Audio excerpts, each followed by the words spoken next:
quais são as vantagens da terapia presencial para a online, as vantagens e desvantagens? Bom, para responder essa pergunta, eu tenho que falar de método. O que é método? Isso aqui.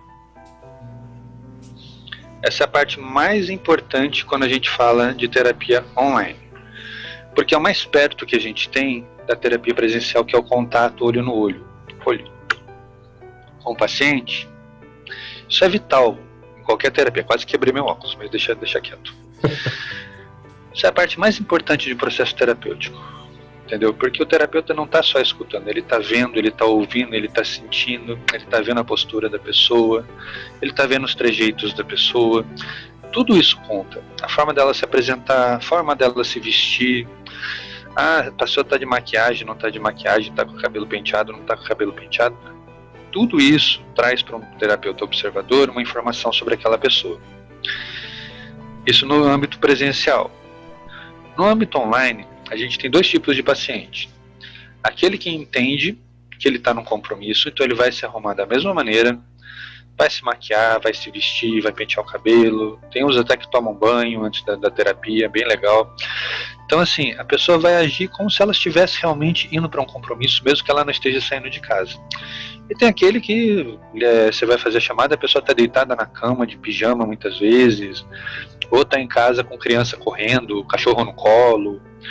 Ela não está levando a sério, mas assim, também vai te dar uma informação sobre aquela pessoa. Isso também está te dando informação. Então assim, o que está acontecendo é que a gente está mudando o que o terapeuta vai buscar. No consultório, você tem total controle do ambiente, você não vai ter interrupção, você bota lá uma janela fechada, uma musiquinha, você corta todo o som de fora. No online, você não tem esse controle. Mesmo que a pessoa esteja de fone, ela está um pouco atenta ao que acontece, ela escuta alguma coisa. Se tiver criança, então a criança vai começar, pai, né? Eu já tive uma sessão que o filho eu estava com a paciente fazendo a sessão, estava o celular posicionado num tripézinho, né? Enquanto eu estava fazendo relaxamento com a pessoa, o filho passou correndo, pegou o celular e levou embora. E aí, você faz o que? Ô pirralho, devolve lá o celular para sua mãe, anda. Isso é muito complicado. Então assim, você tem que ter os mesmos cuidados. Na internet tem aqueles vídeos lá da mulher que está fazendo yoga lá, ela posiciona o celular para filmar, o cachorro senta na frente. Mesma coisa, você tem que ter os mesmos cuidados, evitar interrupções.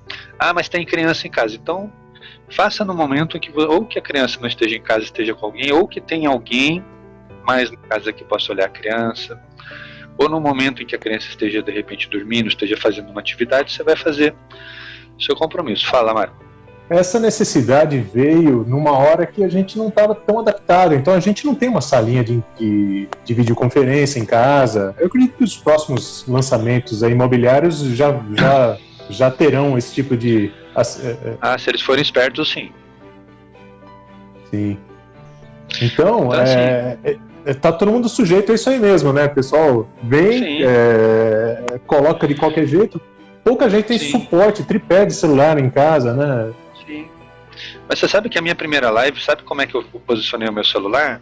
Você volta lá no meu canal, na primeira hipnose matinal que eu fiz, lá em janeiro, ele ficava apoiado no meu notebook. Eu exatamente na posição que eu tô aqui, de frente pro celular, com ele apoiado na tela do notebook. Aí depois eu comprei inclusive tá até aqui comigo, com a perninha articulada, eu prendi no notebook para ele ficar um pouquinho mais alto, eu poder ficar mais direto, cansava menos. Então você vai fazendo uma transição, você vai fazendo uma adaptação.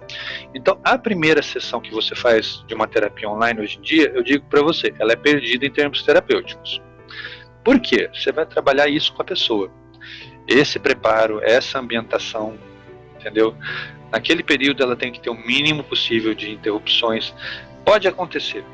Principalmente se você está tendo uma pessoa que tem criança em casa. Pode acontecer a qualquer momento, mas você vai minimizar, entendeu? Geralmente ou a pessoa tranca a porta do escritório ou do quarto, ou então conversa com a criança antes, para a criança não ficar entrando, não ficar interrompendo, entendeu? E eu atendi inclusive uma pessoa que estava com 2 crianças na sala, e assim, ele de frente para mim no celular, e do outro lado da sala estavam as crianças brincando de desenhar, brincando entre si, eu até escutava de fundo, mas não interferia. Isso é que é o importante, que aquilo não interfira no que você está fazendo. Mas você falou uma coisa muito importante, nem todo mundo tem essa estrutura pronta. E é por isso que eu falo, a primeira sessão é perdida porque você vai trabalhar isso com a pessoa. Como ela vai se preparar? Quais são os cuidados necessários para um atendimento online? Eu evito coisas do tipo a pessoa estar na terapia fumando, ou bebendo, ou com o cachorro no colo, ou no meio da criançada, no meio da coisa, ficar parando para falar com alguém, ou estar na sessão fazendo almoço, fazendo janta. Então tudo aquilo que possa dispersar, eu evito com a pessoa. Eu procuro marcar em horários em que a pessoa não esteja envolvida nesses compromissos. Porque eu preciso dar atenção. Antes de mais nada, a gente sabe muito bem disso. Hipnose é foco, atenção e concentração. Se eu não puder ter isso da pessoa, o atendimento, a terapia vai perder o propósito. Então a gente tem que ter esse preparo. Né? Não ter imprevistos. Porque até no consultório pode acontecer. Mas minimizar as chances de que ele te atrapalhe. Naquela sessão você planejou fazer uma hipnoterapia, então aí é que não pode ter imprevisto mesmo. Entendeu? Paga pra vizinha ficar com as crianças, despacha com o marido, vai dar a volta no quarteirão, sei lá. Fala, Gouveia. Felipe, uma pergunta rapidamente, só para concluir o que o Marco falou, só para linkar, e até então isso que nós estamos falando, sobre a anamnese. Adoro. Que é um procedimento, acho que interessantíssimo, a anamnese, e como é feita a anamnese hoje online. Porque quando você faz a anamnese presencial, é aquilo que você falou, você, como o corpo fala, você tem todas as características da pessoa, através do corpo, como que elas... cada pergunta que você faz dentro da anamnese é respondida. E online, como que é feito, como que mudou, modificou, como você teve que modificar, como você teve que alterar todo esse procedimento, por favor. Olha, eu tenho 2 procedimentos com relação à anamnese. Primeira coisa, a mais importante, antes desses 2 procedimentos, eu nunca faço na primeira sessão. Por que eu não faço na primeira sessão? Porque a pessoa já está esperando isso. Então ela vem com a conversa ensaiada, vem com todos os mecanismos de defesa preparados para minar tudo aquilo que é relevante. Então eu quebro ela aí, eu faço algumas perguntas, ela acha que eu vou entrar na anamnese, e eu não entro. Eu faço só as perguntas de segurança, questão de saúde, se faz algum tratamento, se toma alguma medicação. Procuro entender o quadro geral daquela pessoa. O que levou até o consultório, ou seja, a queixa principal. Eu faço essas questões. A anamnese eu começo a partir da segunda sessão. E aí tem 2 questões que eu levo em conta. Primeiro, a psicologia, ela trabalha com um trabalho continuado. Você não tem uma sessão, você vai ter uma série de sessões. Então eu não preciso, primeiro, ter pressa na minha anamnese, e segundo, eu não preciso que ela seja em uma sessão. Já aconteceu de eu começar a anamnese com a pessoa e na segunda, terceira pergunta a pessoa já começar a me contar toda a história dela. E já aconteceu daquelas pessoas que são pontuais, você pergunta, ela responde, você pergunta, ela responde, você pergunta, ela responde, e você sabe que aquilo não vai te levar a lugar nenhum, mas é o método dela, então você tem, naquele momento, você tem que comprar a brincadeira, entendeu? Então assim, eu depois de muitos modelos diferentes, até da casa do psicólogo já comprei um modelo pronto de anamnese, tinha 100 perguntas, aí eu pergunto para você, você vai dar um questionário de 100 pessoas para fazer, ela não vai ter saco. Então eu peguei esse questionário, eu mesmo fiz, eu mesmo li, eu mesmo reli e fui sintetizando. Hoje a minha anamnese, se não me engano, eu trabalho em torno de 20 questões. Desde a identificação da pessoa até a queixa principal. Passando pela questão de saúde, passando pelas questões familiares, né? E vou fazer um parênteses aqui, daqui a pouco eu falo da bendita da constelação familiar. Mas eu passo por tudo isso com a pessoa, nessas 20 questões. O que é importante vai me abrir outras questões. E eu sigo dali. O que não é importante, se eu achar que é irrelevante para a queixa daquela pessoa, não vou nem perguntar. Não vou nem entrar nesse mérito. Por quê? Na psicologia, eu vou ter outras sessões com aquela pessoa, aquilo pode surgir em outro momento. Ali não é a hora. Estou vendo que não é o momento para aquilo. Agora, aquela pessoa que me procura para hipnoterapia, já vem uma causa própria, a gente sabe que a metodologia trabalha com poucas sessões, não é uma metodologia feita para ser prolongada.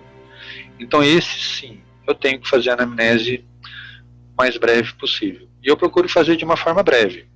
Então eu tenho 2 modelos. Um modelo mais completo, que eu vou usando ao longo das terapias de psicologia, e um modelo mais sintetizado que eu uso numa hipnoterapia.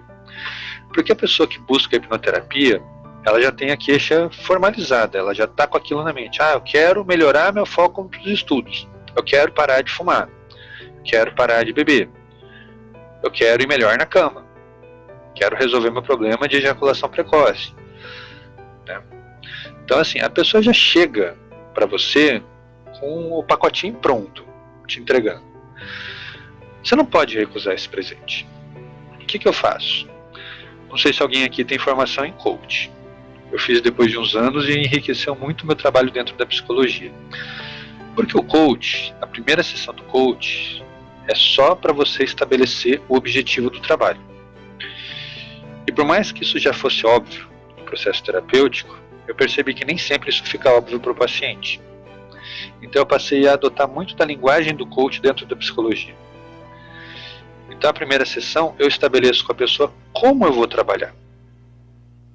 Entendeu? Como vai ser, o que eu espero da pessoa, qual é o empenho necessário. Seja a primeira sessão ou seja o primeiro momento, se for uma sessão mais longa de hipnoterapia. Mas o procedimento que eu vou ter é o mesmo. Você entendeu? Eu já vou dar uma direção. E o meu objetivo na primeira sessão é que eu saia com a continuidade próxima, pronta. Já sei o tipo de trabalho que eu vou fazer. Eu já tive gente que me procurou por a hipnoterapia e durante a conversa aquilo foi tomando um outro rumo e ela foi vendo que ela tinha outras complexidades a serem trabalhadas e aquilo virou uma continuidade de um processo de psicoterapia. E já tive o contrário, a pessoa vem para terapia, descobre que eu faço hipnose e resolve que quer fazer uma coisa mais breve, mais concentrada. Vou respeitar da mesma maneira. Vou oferecer a mesma qualidade de atendimento, não ofereço mais ou menos em um deles. São linhas diferentes de trabalho, são linguagens diferentes para você lidar com a pessoa. Mas a qualidade tem que ser a mesma. Entendeu? Senão você está vendendo mercadoria, você não está vendendo um serviço, você não está vendendo uma terapia, você está vendendo um produto, um pacote para a pessoa. Não sei se eu respondi adequadamente a pergunta. Respondeu muito bem, sim, o Felipe. Inclusive, eu não sei se você altera o preço, né, quando a pessoa migra, porque na verdade você deve estar oferecendo o seu serviço, né, e não um pacote especial, né? Sim, então. Como eu falei, tem 2 linhas de trabalho. Na hipnoterapia, como você faz uma sessão mais longa, o preço é um. Se a pessoa vem para psicoterapia, é um trabalho prolongado com sessões curtas, então o preço é outro. Então o que eu faço geralmente, eu fecho um mês com aquela pessoa. Nós vamos trabalhar no mês, você vai pagar por mês, o valor é X. Passar a palavra para o Celso agora, ver se ele tem alguma coisa a perguntar aí, Celso. A palavra é sua. Felipe, ele balançou tanto a cabeça que eu sei que ele tem. Não tenho a menor dúvida. Eu estou gostando das suas respostas, porque sempre vai muito além do que a pergunta pedia. É tanto conhecimento. Mal de psicólogo, desculpe. Conteúdo, valores. Eu achei muito importante essa sua abrangência e conhecimento para fazer a seguinte pergunta. Estamos numa panela de pressão no novo normal. Isso está causando o quê? Uma demanda que está chegando e já está acontecendo de muitas doenças psicológicas, emocionais. Isso está se agravando. Nesse novo formato de atendimento online, o que será que vai poder ser cuidado dessa maneira ou não pode por motivos de riscos? Você consegue separar, na sua visão, o que está para acontecer em relação a isso e quais são os riscos para que doenças? Algumas coisas é possível, outras não. Pede regressão, não pede. Você consegue separar isso para a gente? Consigo, numa boa. Para responder a isso, eu tenho que trabalhar com um mito da mídia moderna, que está acontecendo muito. Desde o começo da pandemia, o que você mais lê no jornal? Aumenta o número de casos de depressão. Aumenta o número de casos de violência doméstica. Aumenta o número de problemas familiares. Aumenta o número de divórcios. Gente, vamos entender uma coisa. O que a pandemia está fazendo é catalisar o que já estava acontecendo. Por quê? Quem tem um problema de saúde mental já tinha antes, não surgiu com a pandemia. Só que o que acontece? Ah, não me sinto bem, eu estou desanimado, eu estou cansado, vou dar uma volta. Aí a pessoa sai para dar uma volta, vai na padaria tomar um café, vai na casa de um amigo, vai encontrar com a namorada. Ele está se distraindo. E fazendo isso, ele está melhorando o que poderia se tornar uma depressão. Com a pandemia, isso ficou mais limitado. Então ele não tem essa opção de vou dar uma volta. Ah, não tem padaria para tomar um café? Não posso ficar indo na casa da minha namorada? Entendeu? Então assim, a pessoa está sendo obrigada a parar e pensar mais nela. A parar e se observar melhor. E isso está assustando muita gente. E o que vem com isso? Vem síndrome do pânico, vem depressão, vem transtorno de ansiedade, vem uma série de questões ali que a pessoa começa a se dar conta de que estava acontecendo e até então não tinha parado para pensar, ou tinha desculpas para não pensar. E a pandemia foi cortando essas desculpas que a pessoa tinha para não olhar para ela. Questão de violência doméstica, a mesma coisa. Você tem um problema em casa, passa o dia na casa dos amigos. Volta tarde para casa, que você sabe que a outra pessoa vai estar dormindo, você não vai ter problema. Agora, você não pode sair de casa, você passa o dia inteiro do lado daquela pessoa. Bebendo, às vezes se drogando, exposto à violência, exposto à agressão. Não é que aumentou, é porque você está mais em casa. E o principal, você está mais atento ao seu estar em casa. Você tem que lidar melhor com aquelas pessoas, você tem que ouvir o que elas estão te dizendo, você tem que conversar com a família, entendeu? Então, assim, muita gente está se descobrindo, muita gente está aprendendo a lidar com a própria família nesse período, e isso é muito positivo. Porém, tem esse outro lado. A pessoa que tem uma predisposição para uma doença mental, para uma condição ali, vai potencializar, porque ela vai ficar de frente para aquilo. E ninguém gosta de ficar de frente para o bicho-papão. Assusta. Né? Outra coisa que está acontecendo muito são as pessoas tendo que interromper. Desculpa, vou ver, eu já paro. As pessoas muitas vezes estarem em tratamento e ter que parar. Ou porque o terapeuta dele não atende à distância, ou porque o convênio não cobre, e agora os convênios estão sendo obrigados a aceitar, fazer cobertura de atendimento online, coisas que eles não estavam fazendo, entendeu? Então, assim, tem muita gente tendo que interromper tratamentos. Uma orientação que eu sempre dou para os pacientes, aqueles que fazem uso de medicação contínua. Ah, por conta da pandemia não consegue marcar médico, vai no postinho. Leva lá sua receita, olha, eu faço uso dessa medicação, mas eu não consigo marcar médico. E eu preciso dessa medicação. Você vai ter uma orientação do postinho, a enfermeira do postinho não precisa do médico, ela vai transcrever para você a receita, para você não ficar sem a sua medicação. Pouca gente sabe disso, vocês sabiam? As pessoas acham que tem que passar pelo médico, mas quando é de uso contínuo da rede pública, não. Convênio daí já depende do convênio, cada convênio tem a sua forma de lidar, mas no SUS ninguém fica sem o tratamento. Você pode espaçar um pouco, mas você não fica sem o tratamento. Aconteceu isso com a minha mãe. Minha mãe teve essa... Aconteceu isso com ela, continuou o tratamento. Na realidade, a receita dos medicamentos prescreveu, aí a própria médica entrou em contato com ela, fez uma nova e continuou o tratamento.